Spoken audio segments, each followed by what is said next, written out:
Hi, and welcome to WOW Talk. I'm Donna Capacity, a thriving cancer survivor. And I'm her naturopathic doctor, Darlene Gustin. We're here to encourage, educate, and empower you on your journey to optimum wellness. Welcome. Today is a little different. We don't have Dr. Darlene Gustin with us. She is on vacation because it is midsummer. But joining us today is a very special guest and a very, very dear friend of mine. It is Liana Palmerio-McIvor. Hello. And Liana's going to tell us what her profession is. Yes, I am a registered psychotherapist, and I have also been practicing sex therapy for the last 20 years of my 31-year profession. Yeah, and she's awesome. I'm going to tell you, Liana is fantastic, and she can answer all of your questions, which is what we are going to do today. Although we are going to, let's focus on menopause. You've been focusing a lot on that lately. Yes. You have had such success with seminars that you've done and conventions and all that. So why don't you give us an idea of what your presentation would look like, what you focus on when you are, presenting to all these lovely women. Absolutely. It's actually been a blessing as well as a wonderful opportunity for me to even do more research myself on what it is to go through perimenopause and the menopause transition, really, because I'm going through it myself. So it's a little bit self-involved, the research I'm doing. But I had an opportunity to speak to about 250 women last month about sex and menopause. There were lots of different speakers there, and they asked me specifically to focus on that and the trials and tribulations that we as women go through when it comes to sex. Because it does change. We change. Doesn't it though? Yeah. Oh my God. We change. And we change whether we're in a long-term relationship, we change and things aren't the same and we're having a hard time staying connected or figuring out how to get reconnected, or we get into new relationships and things get really ramped up and crazy and we don't know how to talk about it because our girlfriends who are in long-term marriages don't want to hear about our sex life because it's really hot. So That's right. Yeah. Yeah, so I had the opportunity to talk about sex and talk about, oh my goodness, I covered so many different areas. We talked about the anatomy of the vagina and the vulva and the clitoris and its impact on our pleasure and how it changes as we get older. Specifically, blood flow is a huge issue for us as we get older. We have a lot less blood flow to that area, and we need different things that can increase blood flow in order to get the same level of pleasure that we used to get when we were younger. So then that led me into a whole conversation about vibrators and lubricants and why that's so important for us, especially as we get older. I didn't bring it today, and I know Dawn and I are going to do more than one talk. Yeah, we will. So I have a vulva puppet, so maybe we can do a little. Oh, yeah, I know, I totally you forgot. brought it. Okay. I forgot it. So let's go back to that. Talk about the anatomy a little bit. Okay, so you're saying that because it does change, because it's evolving, because we're aging? We're Like, what aging. exactly So, do you as mean? estrogen declines, we get a little bit of atrophy and blood flow just isn't flowing in that area as freely as it used to. And so sometimes the skin can get a bit thinner. Yeah, right? exactly. Sure. And so if we're not taking care of that in different ways through HRT, there's a lot of information about HRT coming out. Hormone replacement therapy. Okay. And you know what? The doctor that I present with a lot, Dr. Cassandra Taylor, she's a family doctor who specializes in menopause. She actually calls it menopause hormone therapy. She doesn't like to call it HRT. Oh, I like that. Yeah. And the reason for that is because HRT is also like birth control pill. So, and although birth control pill is sometimes prescribed to women as we are transitioning in our menopause years, eventually we just go to estrogen creams and progesterone pills and whatever it is your doctor feels is the best solution for you with based on your own hormones and their own research. And what would the hormones do then? It would then slow the aging process, or what does it do? Yeah, you want a really? 20-year-old vagina? You start some menopause hormone therapy. That's right. Okay. It doesn't take you far back. I don't think that far back, but it does keep things plump and juicier and less prone to injury. And you lubricate even better Yes. when you do those things. And there are estrogen suppositories that work really well and can work for women, even women who have had a history of breast cancer. Okay, that would be my question, Yeah. because I have to I had to take a medication for 7 years to block the estrogen. So, yeah. So this is new science that's coming down the pipe. Okay. And of course, I'm not a doctor, so I cannot prescribe any of these things. But I was just at a menopause brunch, and Dr. Taylor was talking about the new science around vaginal suppositories of estrogen for women who have a history of breast cancer. So I would look into it for sure. Absolutely. Yeah. That's thank you. Thanks for that. Yeah, you're welcome. Okay, so then moving on. So I guess let's talk about orgasms. Yeah, sure. But getting there, That's a great topic. I know it's great. You were mentioning lubricants, right? Yeah. So okay. Why don't you take it? Take it away? from there. Yeah, take it okay. from there. Yeah. So you can't have a good orgasm without good lubrication. Oh. Really? I mean, Okay, it's really that makes hard to sense, have yeah. a good orgasm if vaginally, I should say, if you don't have some good lubricants.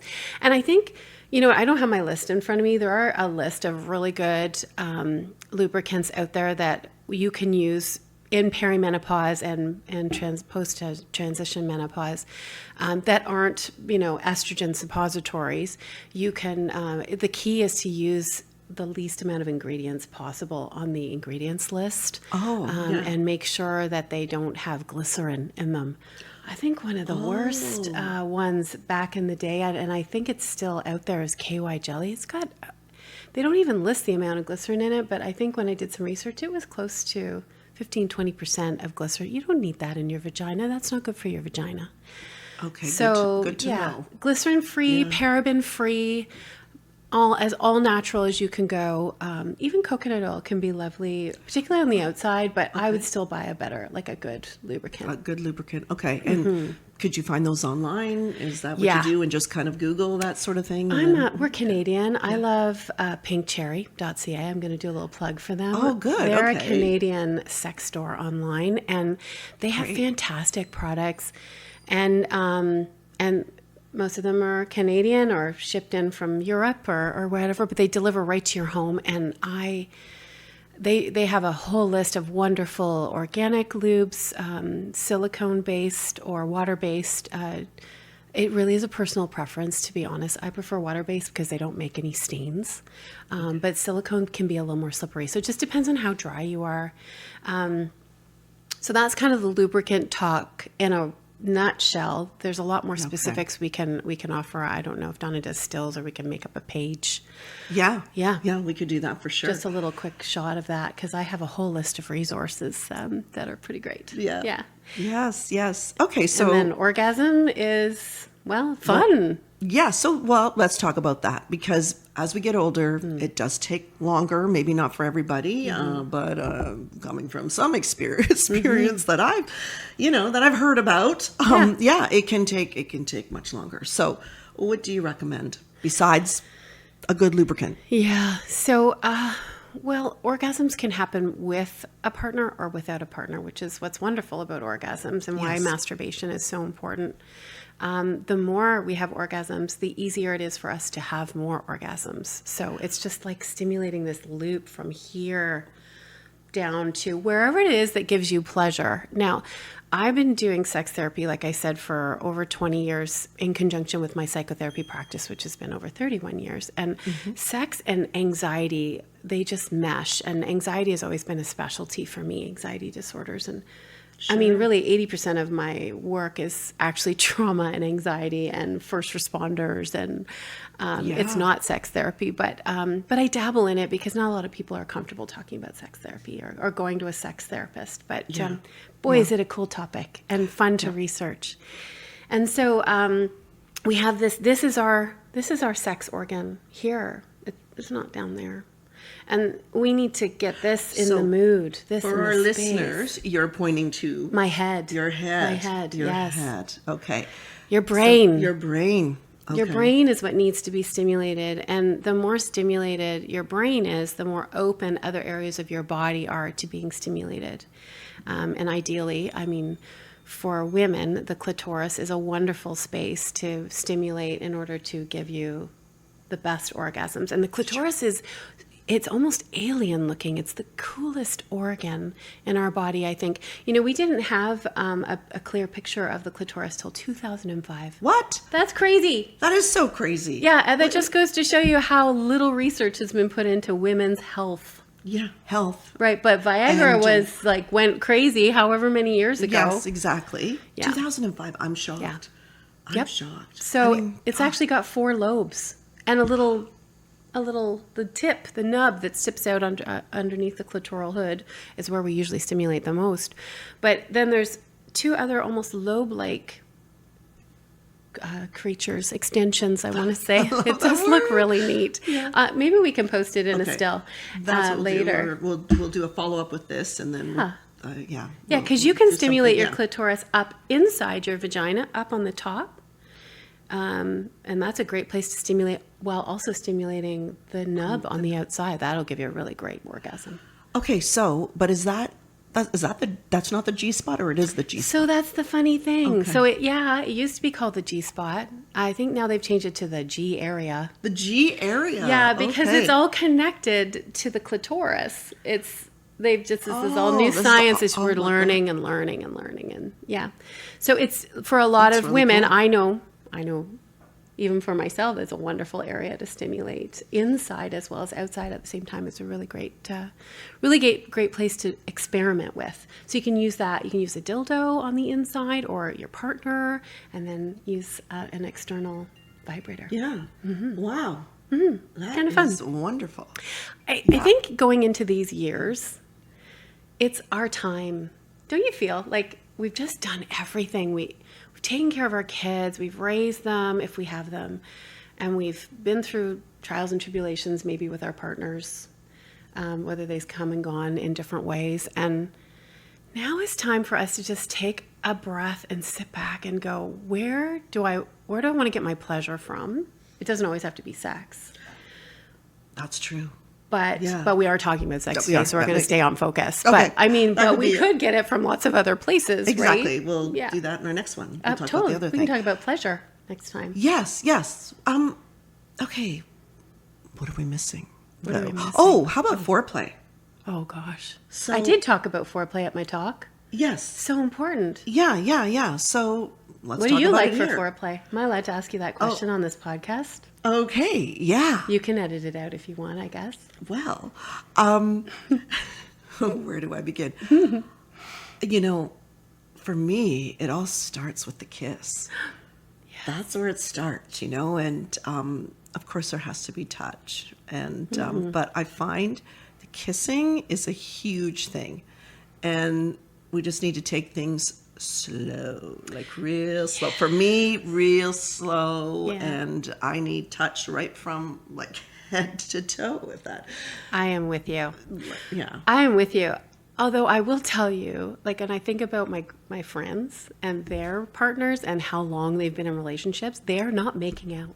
No, They're just not. They're just having sex. And I'm sure they enjoy it. But there's not that sensuality piece that you're tapping into. And you're tapping into it because you're in a new relationship. I've been in a relationship, so yes. When we spend a lot more time in that when we're in new relationships.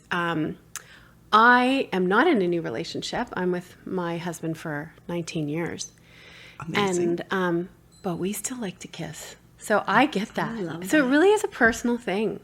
But touch for sure. For me, so foreplay is that time that you take to get your head in the game. And there's so many ways you can do that. You can send each other little dirty messages all day. Oh, yeah. Right? Great idea. Why not? And Yeah. say, and scheduling. Actually, scheduling. I'm a huge fan of scheduling sex, like prioritizing sex. So saying, hey, you know what, on Wednesday, let's literally make it a hump day and I'll see you after work. And then you have time to get in the headspace of it. So I've told some people scheduling really helps with actually connecting with your partner and having good sex, and they think I'm crazy. But I think for women in particular, we need to get our head in the game. There's so much going on. We're so busy. And sex is supposed to be a space and a time, that's fun, and that we tune things out. You don't bring your phone into the bedroom so that texts and the phones are ringing. Oh, yeah, no. It's or not at least good. put it on silent. But Well, yeah. even then, Just it's get not it out. good. Get it Okay. out. Okay. Oh. Take it away. And then, the time. It takes us 20 to 30 minutes to get into the mood, women. Oh my God, we need really? that time. Oh my God, I didn't realize it was that long. We're like Okay. an iron. Now, my iron works pretty well, actually. It takes maybe 2 minutes to warm up. But I'm not 2 minutes. And most women are not 2 minutes. 20 to 30 minutes we need to warm up. Guys are like a light switch most of the time. Oh. They just flip it on, flip it on. It's annoying. Okay, so part 2 of this, though, is what can we do so that our partner can prolong it, too, right? Like if they're the light switch and they've turned it on, like it's they're ready to go, and yet I still, might need another 15 minutes. Right. Right. So this is where we employ their fantastical massage skills. Like Dawn and I like massage. We both self-disclosed. So I usually say I need a bit of a full body massage. Don't touch anything genitally. Just like give me a relaxation massage. The more relaxed you are, the more you're receptive to sex. That makes perfect sense. Yeah. Yeah. You could read a dirty story together, or you could watch a little bit of a movie if something particular turns you on for that time period to get there, right? To tune out the fact that there's still dishes in the sink, because who cares? You're supposed to be having a little bit of fun. Exactly. Mm-hmm. Wow.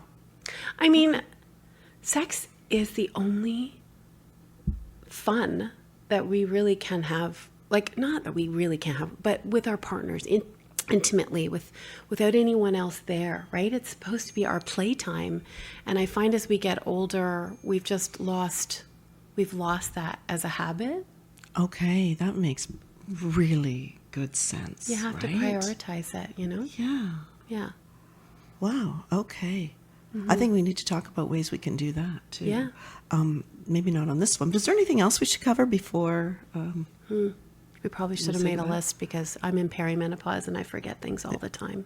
And I'm well past menopause, but still. Yeah. But we're both still having great sex. We are. Yes, Yeah. we are. Better than ever. And we're happy to take questions and Sure. answer them in future podcasts. Yes, right? absolutely. Yeah. Send us your questions and your comments. And Yeah. and thank you so much. Yeah. I think the great. biggest thing to remember when it comes to sex is look for your pleasure instead of your outcome, and focus on fun, and make sure that it's something that's truly connecting for you. If it floats your boat, then you should talk to your partner about it. Okay, well, thank you. Thank you again for coming today to visit us and to give us all this wisdom. I love how you're sharing all these gems with us. So thank you. And thank you all for listening. Thank you. Thank you for having me. Hopefully you'll like me to come back. Absolutely. And don't forget to follow us on social media, WOW Talk. Thank you. Bye. Bye.